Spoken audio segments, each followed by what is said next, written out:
নমস্কার। আজকে আবার আমি বাংলাতেই করছি, কারণ আমার আগের ভিডিওটাও আমি বাংলাতেই বলেছিলাম। শরৎ কুটির থেকে বেরিয়ে আমরা একটা জায়গায় লাঞ্চ করেছি। খুব সুন্দর জায়গাটা। বিশেষ করে আমার মনে হলো এটা একদম মানে শরৎ কুটির থেকে বেরিয়ে যে সব থেকে ক্লোজেস্ট একটা রিসর্ট আছে, দুপুরে খাবার দাবারের জন্য খুবই ভালো ব্যবস্থা ছিল। মানে নর্মালি থাকে অ্যাকচুয়ালি সেদিন পিকনিকের একটা আয়োজন ছিল, সেখানে কিছু বুফে অ্যারেঞ্জমেন্ট ছিল। তো আমরা অনেকটাই লেট হয়ে গেছিলো বলে আমরা ওখানে খাওয়া দাওয়া করতে পারিনি।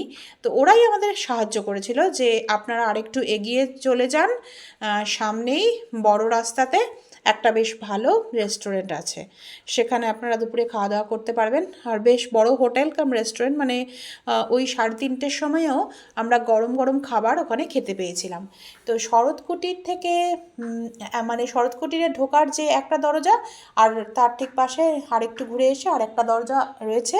সেই দরজা দিয়ে আমি বেরোনোর সময় আরেকটু মনে হচ্ছিল যতটা পারি আমার মোবাইলে ক্যাপচার করে নিয়ে যাই এই কুটিরের যে পেছনের দিকের যে অংশটা এত সুন্দর, এত শান্তিপূর্ণ লাগছিল। যাই হোক, এই যে আমরা ঢুকছি এখন অভিজিতে, এই রেস্টুরেন্ট কাম হোটেল, এটার নাম হচ্ছে অভিজিৎ।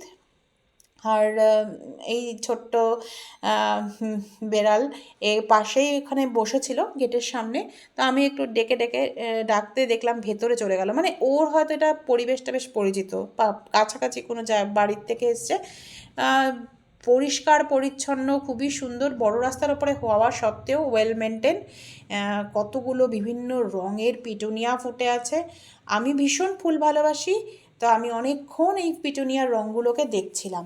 এই যে এটা অভিজিতের হোটেল চত্বর, মানে ঠিক বিল্ডিংটার ভেতর দিকে হোটেলে থাকার ব্যবস্থাও রয়েছে। যদি আপনারা চান আপনারা এখানে থেকেও আশেপাশের জায়গা ঘোরাঘুরি করতে পারেন। খুব সুন্দর ব্যবস্থা। আর আমি ভেতরে যাইনি, আমরা যেহেতু লাঞ্চ করব বলে এখানে এসেছিলাম। তো এখানে তখনও লাঞ্চ অ্যাভেলেবেল ছিল, স্ন্যাক্স অ্যাভেলেবেল ছিল, সব রকম ব্যবস্থা ছিল। আমরা যতক্ষণ অর্ডার করেছি, তো অর্ডার রেডি হতে হতে আমি একটু বাইরে এসে ওরাই বলল পেছন দিকে বেশ সুন্দর বাগান আছে, আপনি দেখতে পারেন।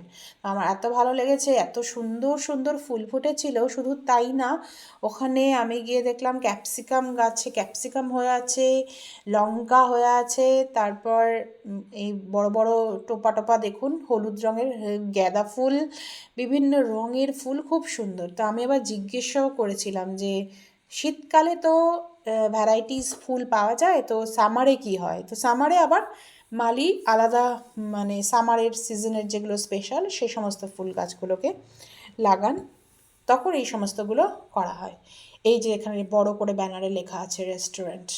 তো হোটেল অভিজিৎ, এখানে হোটেল অভিজিৎ লজিংও আছে, ফুডিংও আছে, খুব সুন্দর ব্যবস্থা।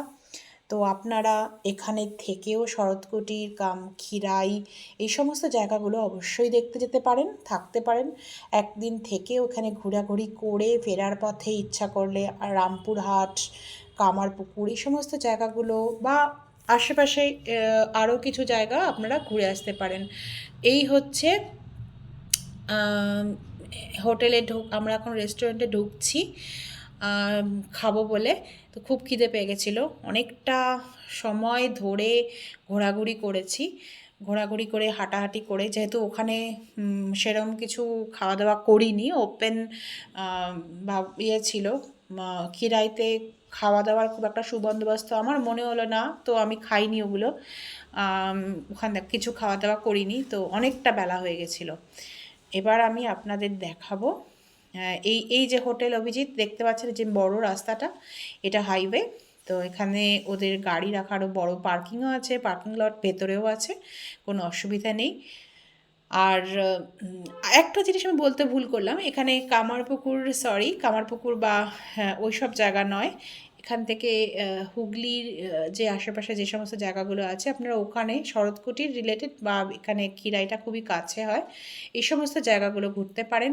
আরও কিছু জায়গা আছে যেগুলো আপনারা এই অজয় নদীটাও খুব সুন্দর, এর আশেপাশটাও খুব সুন্দর, ওগুলোও ঘুরতে পারেন। আর অন্য কোনো জায়গায় যাওয়ার ইচ্ছে হলে সেটাও করতে পারেন। এখানে একটা ভালো রেস্টুরেন্ট আছে খাওয়া দাওয়ার, মোট কথা। তো খাওয়া দাওয়াটা এখানে বেশ পরিষ্কার পরিচ্ছন্ন এবং হাইজেনিক আমার মনে হলো। আমরা খুবই সাধারণ খাবার অর্ডার করেছিলাম।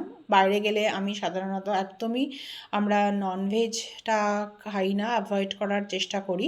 ভেজিটেরিয়ানটা এমনিতেও আমার বেশ পছন্দ। তো ভেজিটেরিয়ান ফুড আমরা অর্ডার করেছিলাম। ডাল ভাত, একদম সিম্পল ডাল ভাত, গ্রিন স্যালাড যেটা হচ্ছে কিউকাম্বার স্যালাড, আর তার সঙ্গে আমাদের আমরা অর্ডার করেছিলাম এগ ভুর্জি, মানে ডিমের ভুর্জি। ঠিক আছে, তো মামলেট বা এরম টাইপের কিছু না, তো ভুর্জি অপশান ছিল। তো আমরা বললাম যে ঠিক আছে ওটা। তো এইবার হচ্ছে, আর ওখানে সবার ব্যবহার এতটাই ভালো, ওরা আমাদের ডাইরেকশনও হেল্প করেছিল যে কীভাবে কোন দিক দিয়ে আবার ভুলভাল না করি, কারণ হাইওয়ে। তো সেগুলো আমাদের বলে টলে দেওয়া হলো, কোন মানে কতটা যাব, তারপরে কিভাবে কতটা কি করব। এই খাবার টেবিলের ঠিক ওপরে সাইডে দেওয়াল ঘেঁষে বেশ সুন্দর সুন্দর ইয়ে ছিল, মানে ফ্রেম আর লাগানো ছিল 2-3টে ফ্রেম। আমি দেখলাম আমাদের সাথে দেওয়ালটায় যেটা ছিল খুব সুন্দর বাঁশ দিয়ে মনে হয় বানানো। তো বাঁশ দিয়ে ছোট ছোট মানে কেটে কেটে নকশাগুলো করেছে, করে ওগুলো দিয়ে মানে বড় বোর্ডের মধ্যে ওগুলো লাগানো হয়েছে। পাখির নকশা ছিল, খুব সুন্দর সুন্দর ডিজাইন করা ছিল। তো এক একটা মানে ফ্রেমে এক এক রকমের আলাদা আলাদা ডিজাইন আমি দেখেছি। বেশ রুচিসম্মত ব্যাপার স্যাপার, পরিষ্কার পরিচ্ছন্ন, সাদা ধবধবে প্লেট। এই যে এটা হচ্ছে মুগের ডাল, আর ভীষণ টেস্টফুল, গরম গরম ডাল, খিদের চোটে গরম, মানে ডাল ভাত মানে অমৃত।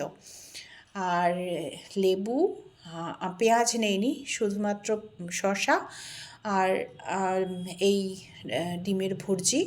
এই দিয়ে আমরা দুপুরের লাঞ্চ সেরে নিলাম ঝটাপট। তো তার সঙ্গে আমি একটা লস্যি নিয়েছিলাম। তো দইটা যেহেতু ফ্রিজের ভেতরে ছিল, বেশ ঠান্ডা ছিল, তো নর্মাল টেম্পারেচারে ওটা করা সম্ভব না। তো আমায় বলল যে ঠিক আছে আমরা সার্ভ করতে থাকি, তারপর লাস্সিটা একটু পরে দিচ্ছি, কিছুটা ঠান্ডা হয়ে যাবে, নর্মাল হয়ে যাবে, ততক্ষণে আপনার সুবিধা হবে। আর এই হচ্ছে দেখুন রেস্টুরেন্ট থেকে বেরোনোর যে সময়, এই গাছগুলো, ওপরে একটা বনসাই গাছ, খুব সুন্দর দেখতে সাজানো, আর পাশে আরেকটা গাছ, মানে দুটো গাছ, আর মাঝেরটা হচ্ছে বনসাই।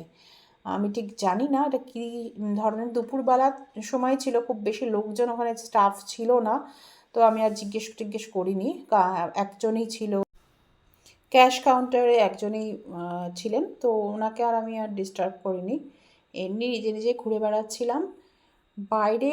এই বড় জায়গাটা, এখানটাতেও আবার ওপেন বসার ব্যবস্থা আছে, বেশ কিছু চেয়ার টেবিল অ্যারেঞ্জমেন্ট ছিল দেখা যাচ্ছে এখানে। যেহেতু দুপুরবেলা, তো তুলে রাখা আছে। বাইরেও একটা ড্রিঙ্কসের একটা কাউন্টার আছে। তারপর বেশি মানে সামনের দিকে তো দেখাই যাচ্ছে বড় হাইওয়ে, আর বেশ নিট অ্যান্ড ক্লিন পরিবেশ।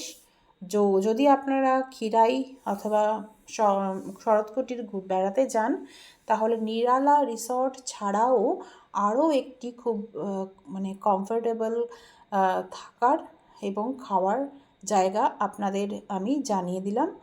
তো যদি সুযোগ হয় একবার অবশ্যই যাবেন, দেখে আসবেন, আশা করি ভালো লাগবে। লোকজনের ব্যবহার ভীষণই ভালো, খুবই ভদ্র আর খুবই হেল্পফুল। তো আমরা সেদিন সকাল 7:30টায় বেরিয়ে, তারপর পৌঁছে গিয়ে ক্ষীরাই ঘুরে, দেউলটি থেকে যখন শরৎকুটির ঘুরে ক্লান্ত হয়ে এসেছি, গরম গরম ডাল ভাত অমৃতের মতো চেটেপুটে খেয়ে শেষ পর্যন্ত এই যে ফুলের বাগানগুলো দেখতে পাচ্ছেন, এগুলো সমস্তটা ঘুরেছি আমি। তারপর রওনা দিয়েছি কলকাতার উদ্দেশ্যে। তো মনটা ভীষণই খারাপ লাগছিল, কেননা ফিরে আসতে চাইছিল না মন, খালি মনে হচ্ছিল আরেকটু সময় থাকি। এত রঙের বাহার আমি দেখেছি, পিটুনিয়াগুলো খুব সুন্দর। তো আশা করি পরের শীতে আরেকবার দিতে পারি, আপনারাও যাবেন। তো ভিডিও কেমন লাগলো জানাবেন, আর জায়গাটা ঘুরেও আসতে পারেন। তো আজকে এই ভিডিওটা আমি এখানেই শেষ করছি। তো দেখা হবে এর পরের ভিডিওতে। তো সবাই সুস্থ থাকবেন, ভালো থাকবেন, আর আজকের মতো টাটা।